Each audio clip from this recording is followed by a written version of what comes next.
Len, g'day and welcome to Bumper to Bumper. How you going? Good, fair, fussy. Thanks, mate. Now, we're at the Dandenong Holden Day. Yep. You've got your 1969 HT Prem station wagon. Correct. Mate, jet black, looking absolutely immaculate. Thanks, Boa. Thank you. Appreciate it.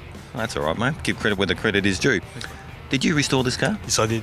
You kidding me? No, not kidding at all. All right. Are you a professional No, panel I'm beater or a mechanic? No, I'm not. No, you're not. No, I'm not. How'd you get such a great finish to this car? A mate of mine who's a panel beater, Yeah. retired,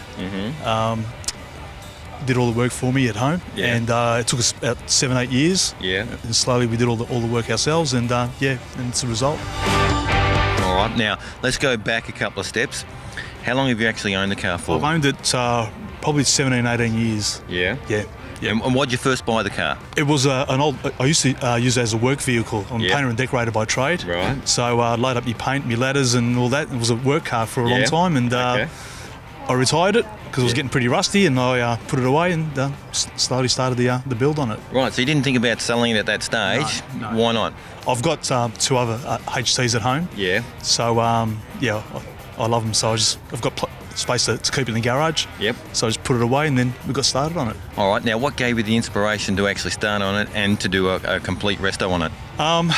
I've never built a car from scratch. I've Yeah. had a lot of them over the years. Yeah. You know, I've done like mechanical rebuilds and things like that, but I've never pulled the car apart Right. and completely done it from start to finish. So that was the inspiration to do it. All right, now I would think that would be a very daunting exercise. Yes, it was very daunting.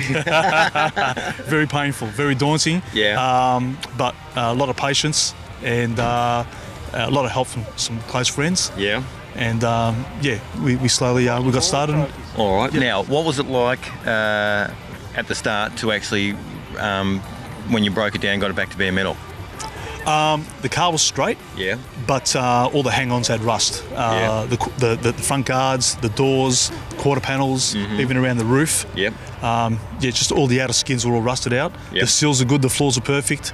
So it was basically salvageable. Yep. You know, it wasn't rotted out completely. Yep. So we basically got a grinder onto it, started cutting a line through, and started from there. Yeah. What were some of the challenges for yourself to actually restore this car then? The challenges. The ones that really stick out where you really had a headache thinking, I should give this up and just... I had that thought every day, but my mate, his name's Mad Dog. He's the guy who did all the body work. Yeah. He just laughed at me. He goes, "Don't worry, we'll sort it out." Yeah, okay. And just a few basic hand tools. Yep. A grinder, a vice in the vice, and he just slowly started, cutting pieces out and tapping pieces together and welding them in. And I just watched this guy work. Yeah. And that was inspiration to just let him go. I was going to say, it sounds like he's a good mate, and obviously that Great mate. mentorship Yeah. to help you get through that process. Well, when we started, I said to him, if we start this project, Yeah. you've got to finish it. And he promised me he would. Yeah. And basically he would come around one day a week, and sometimes you wouldn't see him for a few months, and then you'd see him, and I just let him go. Yep. And because of Let the dog go, let the mad dog go. let the mad dog go, and he just gave it 100%. Now, how'd you get all the parts for the car as well? You know, some of the chrome trim or... It was all in the car. The car was complete. complete. Yeah, okay. So basically, I polished up. It looks like a big budget build, but it's not. Basically, all done in house. Yeah. I polished up what I could myself. I've got the new bumpers that I got re-chromed, but Yeah. the rest basically I polished up myself. Yeah. And same glass, cleaned up the glass, and basically that's it.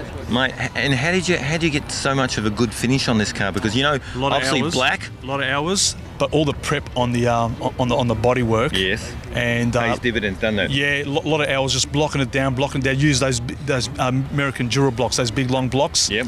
And he'd never used them before. And I'd seen them on the internet, and I said, let's try these blocks. Yeah, okay. Because he would have done it with a small block. Yeah. And he goes, these are fantastic. So I just let him go, and he was learning, and I was learning, and Yeah. that's the result.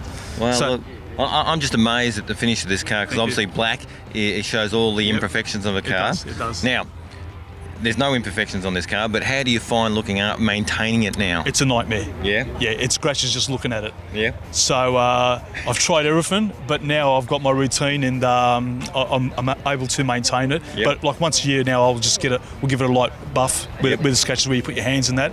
But apart from that, it's been okay. All right. Now, what is the feeling and the experience of getting in the car and driving it now?